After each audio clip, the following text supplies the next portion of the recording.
I'm trying to go step by step. Sometimes you may find it tedious to learn things step by step, but it is essential, because unless you understand the meaning of very simple things, you won't be able to put all this information together and try to understand this mega picture of spirituality. It is very essential. Many people come to spiritual life and become nothing because there is no conviction about things. The second is that they don't understand the ritualist meaning of this. Many people make fun of spirituality because they don't understand the rituals. Once you understand the meaning of rituals, it will be easier for you. Today I am going to talk to you about this. This is called a NILAVILAKKU. This is a very important instrument in the spiritual technology. I am sure that almost all the people would have seen this. This is a typical thing in almost all Indian houses. Even the other religious people like Christians also use this NILAVILAKKU. What's the meaning of this NILAVILAKKU? When you start remembering things from the past, then suddenly this picture will come to your mind, because in the case of most of the people, they light this lamp towards the evening. That is, before the dusk, you light this lamp. And then, most probably, mother will ask all the children to sit with her and she will be praying. So, this is an equipment used for prayer. Why? Why this equipment? Is there any meaning for this? Why the structure is like this? It is not like any other lamp. It is different. Okay. There is a symbolic meaning in NILAVILAKKU. That is what you should learn today.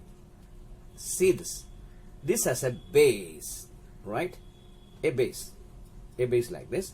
Then there is a trunk, the elongated part. Then there is a vessel-like part, and here is an elongated part again. These three parts are inevitable for a NILAVILAKKU which is used for spiritual sadhana. There are other NILAVILAKKU with decorations and all that. Sometimes we have a peacock on the top and all that, but they are called Alangara Vilakku, not NILAVILAKKU. NILAVILAKKU, that means, the word itself means something that makes you stand constant. Constant in what? Constant in spirituality, constant in spiritual search, constant in prosperity, constant in bhakti, constant in values. That's why it is called a NILAVILAKKU. It helps you to remain constant in something. Well, this part, this is supposed to be the navel of Mahavishnu. People who are familiar with the picture of Mahavishnu, they can understand this very easy.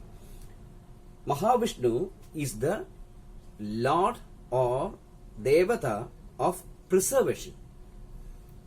You know, Brahma is the creator, Vishnu is the preserver, and the destroyer is Shiva.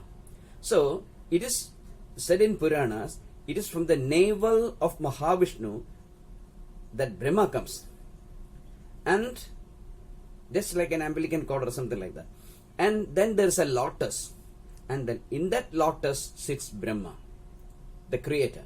So, here, this part represents the preserver, this part represents the creator, and this is Shivalinga, that represents Shiva.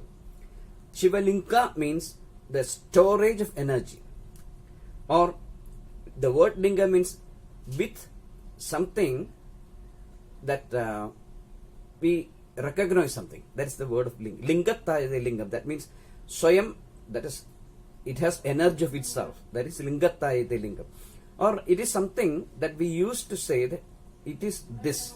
For example, when I say that black, the color black, then you suddenly remember the night, isn't it? So that is it. Something which denotes something. That's called a linga. So Shiva Linga. Then this is the lotus. This is called Tamara, lotus. And this is called a Nabhi or navel. So when I put this Nilavilakku on the table, or when I place it on in a puja room floor, I am visualizing three Devatas. Mahavishnu, who is the preserver, Brahma, who is the creator, and Shiva, who is the destroyer. Then I put the wicks on it. These are the small wicks which I lighten with fire. And here is also a wick, and you can see a wick here also. This is what we used to as a source of light. Well, in the evening or in the morning, early morning, in our houses, we light this lamp. So when we place a Nilavilakku on the floor of the puja room or in the meditation room, then we have to imagine, or we have to contemplate on three aspects: the Brahma, the creator, Vishnu, the preserver, and Shiva, the destroyer. Why? Because our thoughts, our imagination, our intellectual and emotional capacities, all this are limited by these three. We can only think of things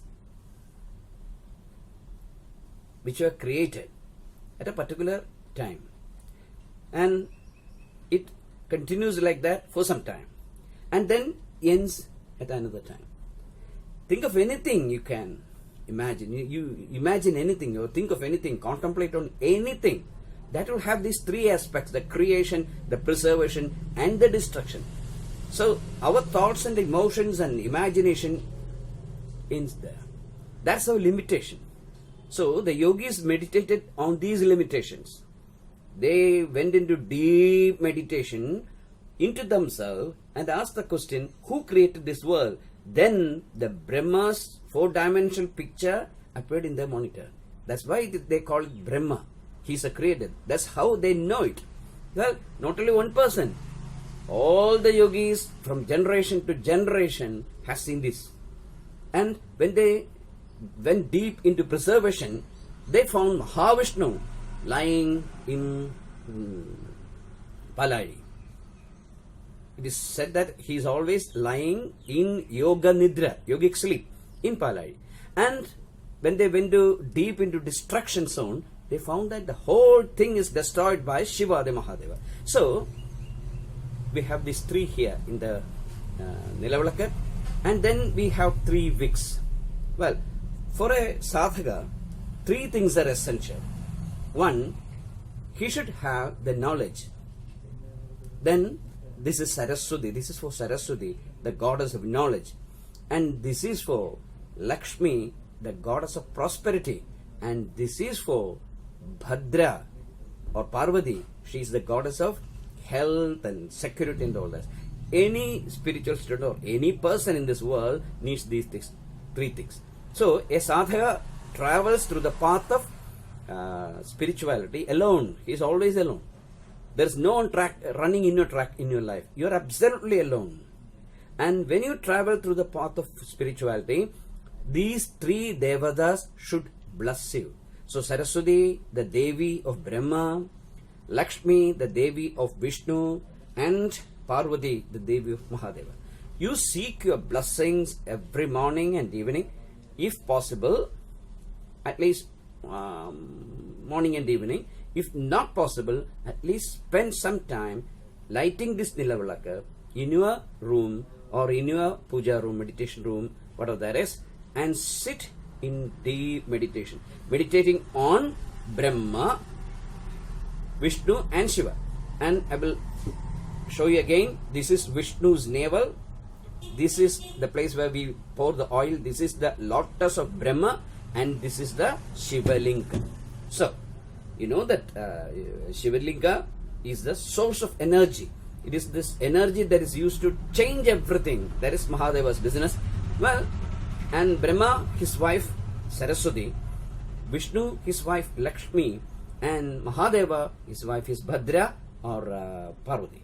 So we need the blessing of all these devatas if you want to progress in the path of spirituality. So, start lighting Nilavilakku every day, in the morning or in the evening, if possible morning and the evening, before the dusk comes, before the light goes out and the darkness sets in, because ultimately it is the darkness of a heart which should end.